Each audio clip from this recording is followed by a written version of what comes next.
Assalamualaikum warahmatullahi wabarakatuh dan salam sejahtera.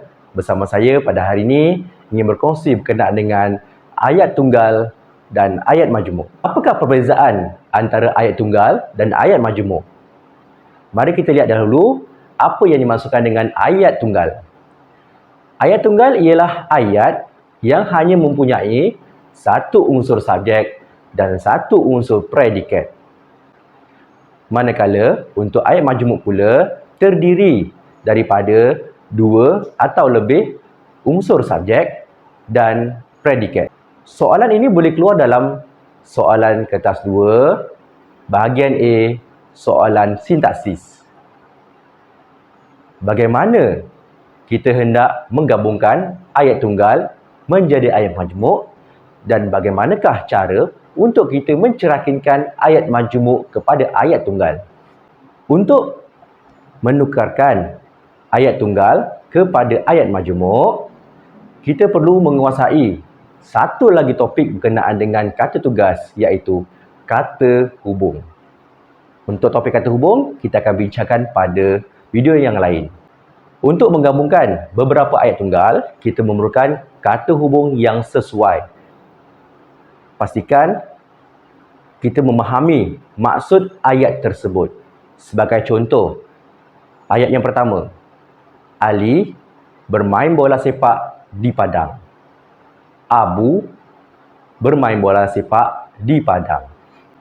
Untuk menggabungkan kedua-dua ayat tunggal ini, kita perlu lihat sama ada kedua-dua ayat ini mempunyai subjek atau predikat yang sama maksud. Dalam contoh ini, kita lihat predikat dia sama. Oleh itu, kita perlu gugurkan satu predikat daripada ayat tersebut. Okay, contoh ayat yang lengkap, Ali dan Abu bermain bola sepak di padang. Kenapa dan? Kenapa kita menggunakan perkataan dan?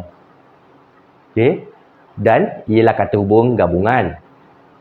Okay, apabila kita nak menggunakan kata hubung gabungan, pastikan kedua-dua ayat itu membawa maksud yang sama. Bagaimana pula cara untuk mencerahkinkan ayat majmuk kepada ayat tunggal? Langkah yang pertama, kita perlu kenal pasti kata hubung yang terkandung dalam ayat. Dalam hal ini, saya lebih suka kalau murid-murid cari, kenal pasti dan highlightkan. Nak highlight boleh, nak bulat boleh, garis pun boleh supaya dapat membantu anda untuk menyelesaikan tugasan anda. Setelah kita mengenal pasti kata hubung yang terkandung dalam ayat tersebut, barulah kita cuba untuk pecahkan kepada beberapa ayat tunggal. Sebagai contoh,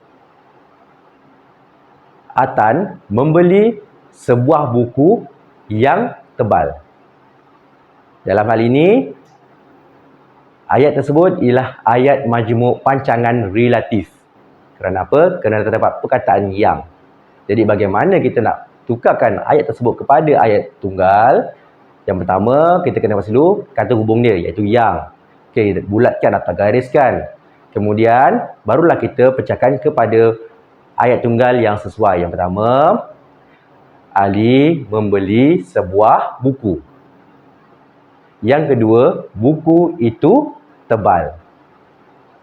Boleh faham tak? Kalau suka nak faham, cuba kita buat latihan sama-sama. Sebagai kesimpulan untuk video pada kali ini, saya dah terangkan kepada anda semua berkenaan dengan perbezaan ayat tunggal dan ayat majmuk, cara untuk menggabungkan ayat tunggal menjadi ayat majmuk, dan cara untuk mencarikan ayat majmuk kepada ayat tunggal. Semoga perkongsian ini memberikan manfaat kepada anda semua. Sekiranya video ini memberikan manfaat kepada anda semua, sudikanlah diri anda untuk menekan butang like dan subscribe channel YouTube ini supaya terus berkembang dan bermotivasi untuk menyampaikan info berkenaan dengan pendidikan kepada semua. Semoga kita berjumpa lagi pada video akan datang. Assalamualaikum.